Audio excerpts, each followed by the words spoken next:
Terima kasih atas kesempatan yang telah diberikan. Perkenalkan, nama saya Adeline Harlin dari jurusan Manajemen Penelitian International Business Administration, Fakultas Ekonomi dan Bisnis, Universitas Samratulangi dengan NIM 2101102030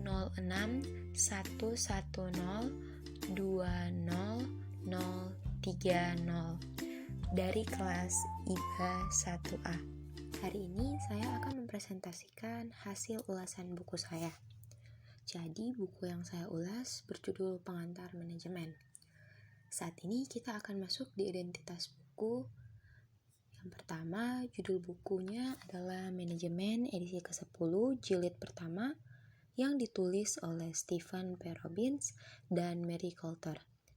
Buku ini diterbitkan oleh penerbit Erlangga pada tahun 2010.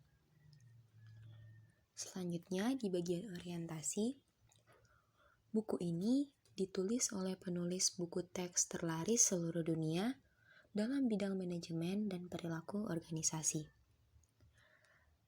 Pengantar manajemen merupakan salah satu mata kuliah yang diberikan di jenjang strata 1 atau S1 di sebagian besar fakultas ekonomi termasuk di Indonesia, khususnya jurusan manajemen. Jadi, buku pengantar manajemen ini akan membantu para mahasiswa yang kuliah di jurusan manajemen untuk memahami apa itu manajemen dan belajar apa itu manajemen.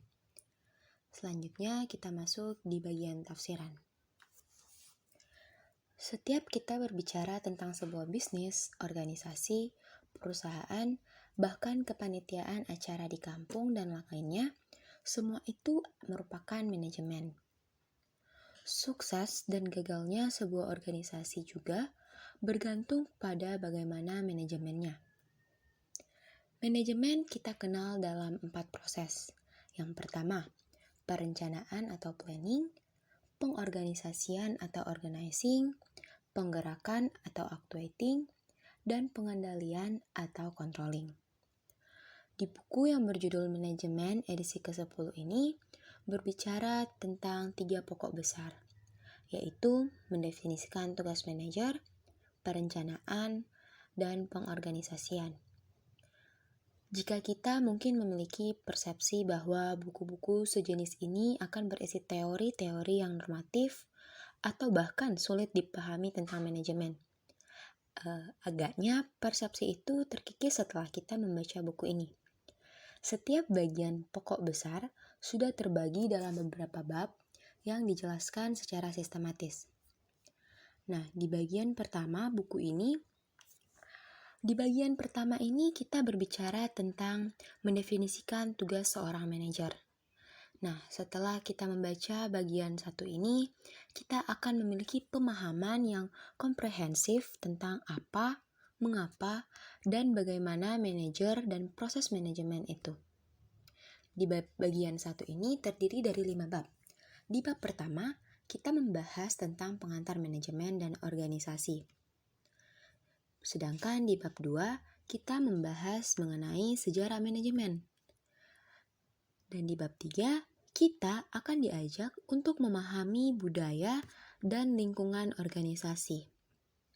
Di bab keempat, kita akan membahas tentang praktik manajemen di lingkungan global.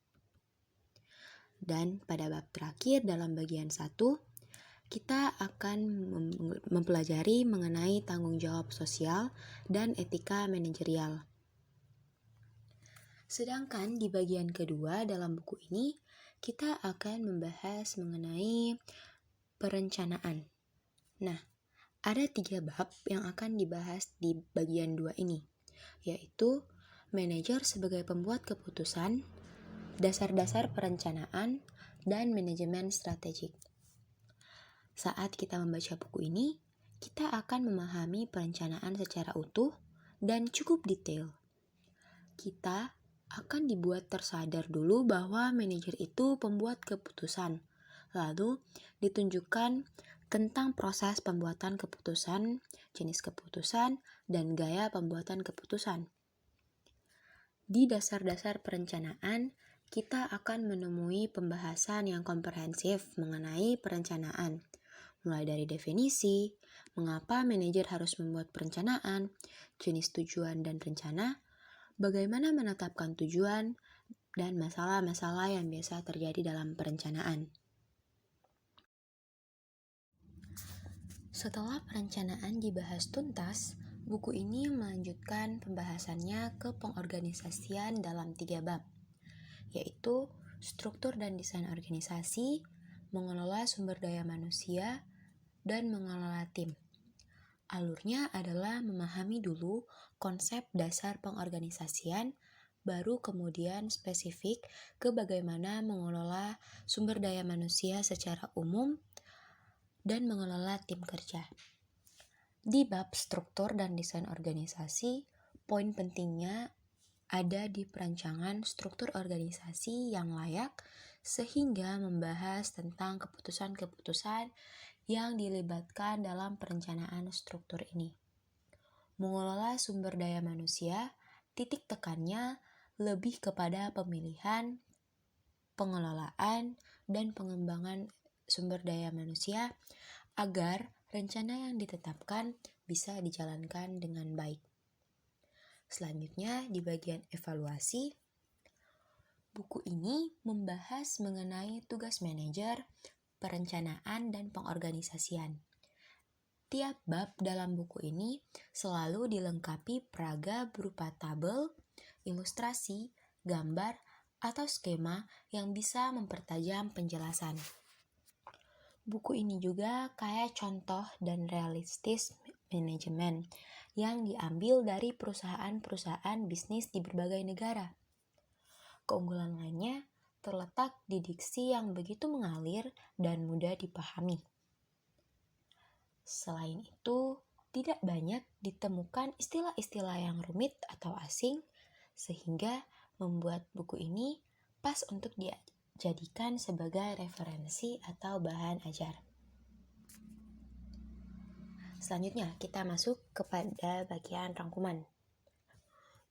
Buku ini tidak membosankan untuk dibaca, karena penyajiannya yang sistematis juga jelas mana topik dan subtopiknya. Dari segi visual, juga tidak hanya deretan huruf dan kalimat, tapi juga peletakan skema, warna, gambar, dan foto diatur dengan baik. Untuk kertasnya sudah cukup baik, karena menggunakan HVS putih. Buku ini juga dilengkapi indeks di bagian akhir, sehingga memudahkan jika ingin melakukan pencarian cepat. Meskipun begitu, cover buku yang kurang menarik secara desain visual.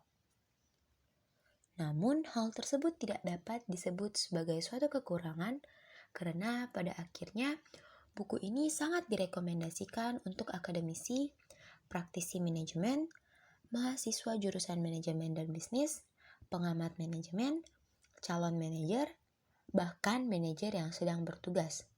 Selain itu, buku ini juga dapat direkomendasikan untuk masyarakat umum yang berminat mendalami bidang manajemen.